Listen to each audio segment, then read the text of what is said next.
Ito,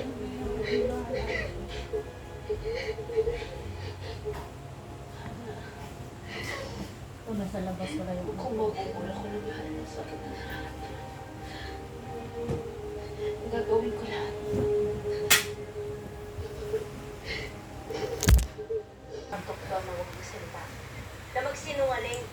Pag may nagtanong kung nasan kayo. Sino ba gusto mo itawa? Ano pinagagawa ko?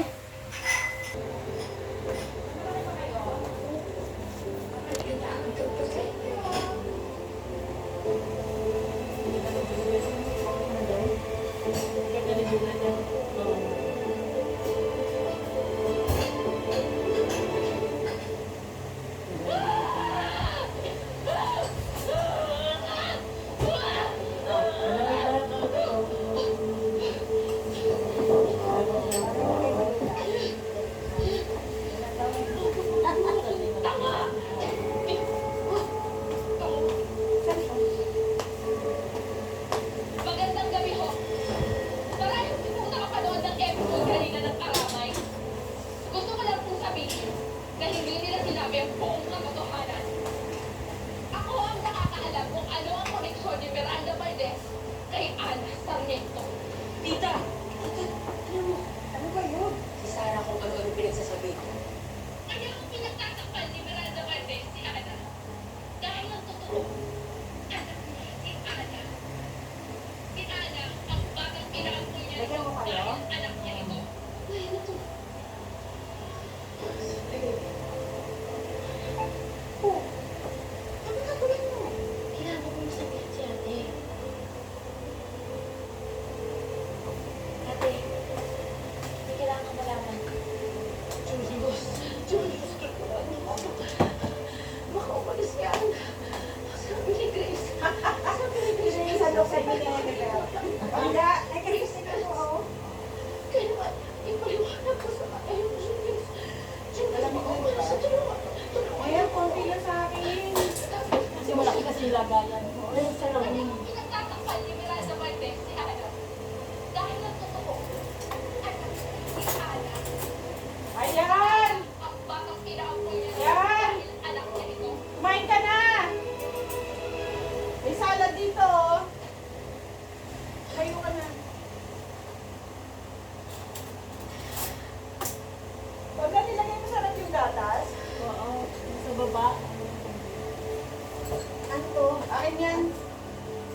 Diet ako eh. Diet ng mukha mo. Wala kayong gagawin ulit kundi kumain. Pero pa kayo sa akin, nilalimutan ako. Hindi ko alam kung naninilis ko eh. Ang dami. First tama na yun, isang coin lang yun. Oo, tsaka isang gatas.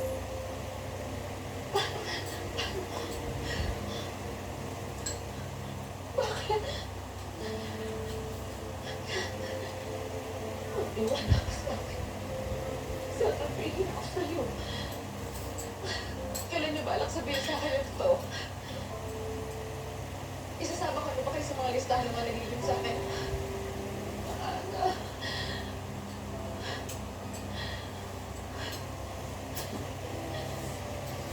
Nagagat ba? Magawa ka ng picture.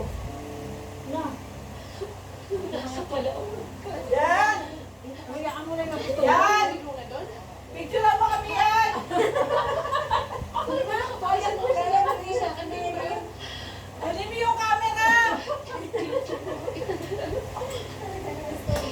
Buka pa doon. Yan, dali na yan! Ba't pala kumain tayo kanina, no? Paano kung na magkasama mo tayo? Nagtitinginan ko tayo mata sa mata.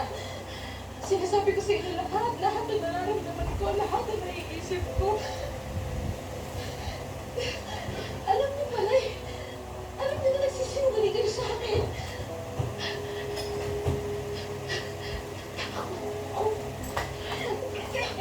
Natakot. Natakot kayo talaga. Ayan! Natakot kayo kasi tinapon mo ako. Tinapon niyo ako. Jem, Diba? Oh. Hindi ko gusto mangyari sa ano buhay. ito? Binuksan namin yung ano lang, major nila. Akala ko, akala ko mag-isa lang. Pero yung ano, Nagpunta para na daw, sa tao. sabihin nila kung bago yung Naniwala ako sa mga tao. Pag-ikip ko. Nasa... Si Reman. Wala kayong karapatan. Si Reman yun.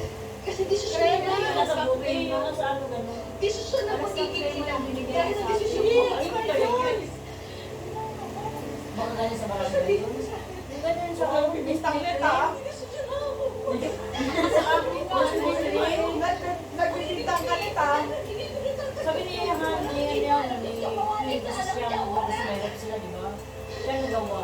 Tapos nung pagkagaling ko sa trabaho, bumanaw sa kanya. Dito niya ako. Mas nirespetuhin ko pa kayo. Kung ina ko yung lahat ng kasalanan niyo yung makasarili ka. Na wala kang pakialam sa akin. Hindi rin totoo yan. Ang dalit ko sa maganda. Please. Hayaan mo lang tulungan kita. Yun lang ang ibig ko.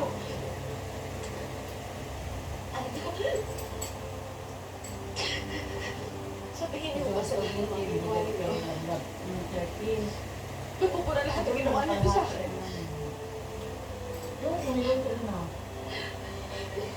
Hindi kayo po pwede humili. Sa oras ko kailan gusto maging ina. At hindi kayo po pwede kumapit sa akin. Alam kayo ang namamili ng tawad. Alam ko. Hindi po hinihingi na matulungan mo ako ngayon.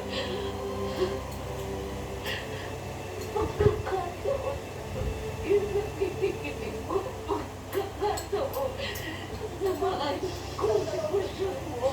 At nakakataon.